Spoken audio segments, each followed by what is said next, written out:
अस्सलाम वालेकुम। मेरा नाम सैयद मसूद हसन है और मैं यहाँ पे 7 जून को आया था। सेक्टर 8 में मैं मुक़ीम हूँ और हज के इंतज़ामात गवर्नमेंट की तरफ से बहुत ही उम्दा रहे। लोग मुझसे पूछते हैं कि अगली दफ़ा अगर आप आएंगे तो गवर्नमेंट स्कीम से आएंगे प्राइवेट से, और मैं बार बार यही कहता हूँ कि मैं गवर्नमेंट स्कीम से ही आऊँगा।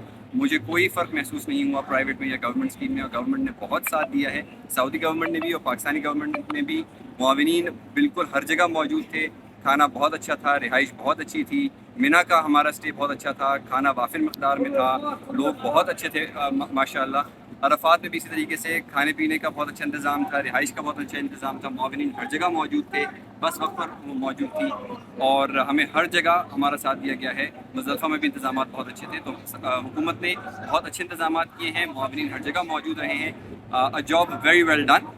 जहाँ तक हुज्जाज का ताल्लुक है तो मैं यही उनसे कहूँगा कि हमें शुक्र करना चाहिए, और जहाँ कोई चीज़ थोड़ी कम हो तो ये हज और उम्रा है ही सब्र का मकाम। वहाँ पे हमें सब्र करना चाहिए और सबका साथ देना चाहिए। हर चीज़ 100% नहीं हो सकती। प्राइवेट से भी आएंगे तो तकलीफ़ होती हैं, और वहाँ पे भी अल्लाह ताला आपके सब्र का इम्तिहान लेता है। तो सब्र और शुक्र का दामन पकड़ के रखें। जज़ाकल्लाह खैर।